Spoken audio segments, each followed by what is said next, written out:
tell you a little bit about myself. You just heard it, but I have a bachelor's degree in engineering, a doctorate in law. I gave up a promising law career to move to India to work with slum children and at-risk youth. I won a pageant, actually 2. I am a Facebook influencer. I have 4.8 million fans on Facebook. I am a dancer. I'm an aspiring actress. And as you can see, I'm in a wheelchair. So a lot of people look at me and, they don't ask because they don't want to be impolite, but they wonder how. How did I do all of this? And the answer is 2 words. 2 words that I have chosen to remove from my life, and those 2 words are, I can't. I can't. I said it, you've said it, we've all said it, we've felt it, we've believed it, we've let it hold us back. I was just 10 years old when my family and I were in a devastating car accident.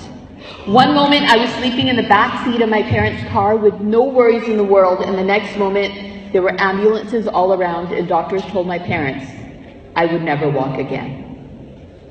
I used to sit and cry for hours. After the accident, my first thought whenever I had to learn something new was, I can't. It was so much easier to say, I can't, than to actually try and keep trying, as I had to learn to put on my clothes sitting in a wheelchair. I had to learn how to push my wheelchair. I had to learn how to transfer from my wheelchair to the bed. I had to learn how to face the stares, the whispers, the pitying looks.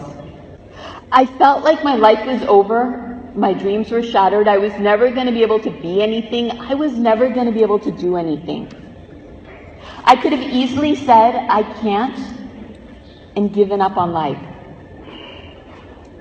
But I didn't. Just 3 months after the accident, I returned to school. I was in the 6th grade. I ran for student body president, and I won. I participated in the school play. I danced on stage. I even participated in sports, all while seated in this wheelchair. I can't. Every regret starts with it. All hope ends with it. It is the universal excuse to not even try. So as a teenager, somehow through a mix-up, I received an invitation to participate in the Miss Teen of Washington pageant. Now, like many little girls, I had the dream of being a beauty queen, but I knew I can't. So the first thing I did was I called the pageant director and I told him, I'm in a wheelchair. He didn't know what to say. I didn't know what to do. Who'd ever heard of a girl in a wheelchair in a beauty pageant? But I tried anyways, and I ended up winning.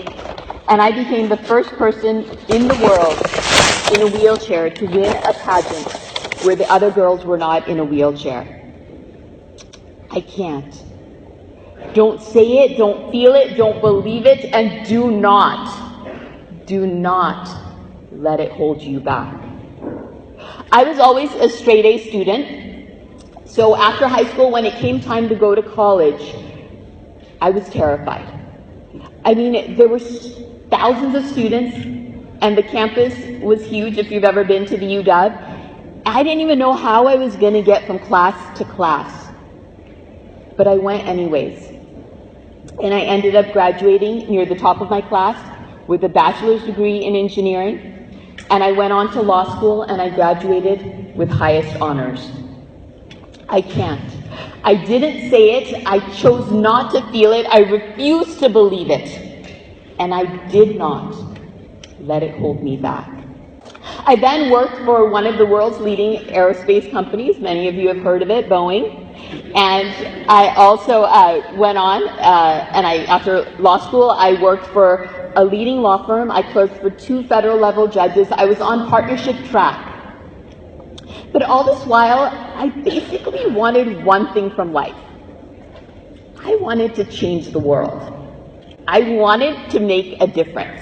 I think that's why I switched from engineering to law, because I thought that I would be able to help people even more. And I did for a while. I did a lot of cases free of charge for people who couldn't afford it. But it wasn't enough. So I started volunteering. I volunteered at community centers, the juvenile jail, homeless shelters, hospitals, schools, but it still wasn't enough. So then I decided to leave my job and I moved to India to work with slum children and at-risk youth. And I haven't looked back since. Where people see me and they think that I need help, I have dedicated my life to helping others. Why? Because I can. I once read that Thomas Edison failed 900 times before he invented the light bulb. I read that Michael Jordan was rejected from his high school's varsity basketball team. Oprah Winfrey, she was fired from her job at a TV station and told that she would never have a career in television. But all these people went on to be hugely successful because they refused to say, I can't. You know, whenever I talk to people about my life, a lot of times people say, I wish I could do something like that. And I always ask them one question: what's holding you back?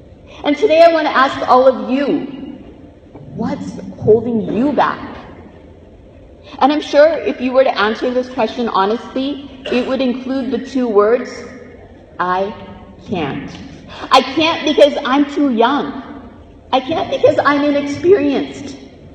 I can't because I'm not rich enough, because I'm not talented enough, because no one's going to listen to me. I can't because I don't know how. I can't because I'm just an ordinary person.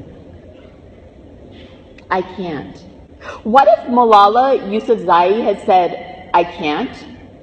I'm too young. I'm just a girl. No one's going to listen to me. What if Mother Teresa had said, I can't. I'm not a doctor. I don't have a lot of money. I'm not even Indian, so how can I work in India? What if Martin Luther King Jr. had said, I can't. No one's going to follow me. Who's ever heard of a peaceful revolution? I'm just an ordinary person. Today, I want to encourage you guys throughout life, whenever you think or you start doubting yourself, just remember two words: I can.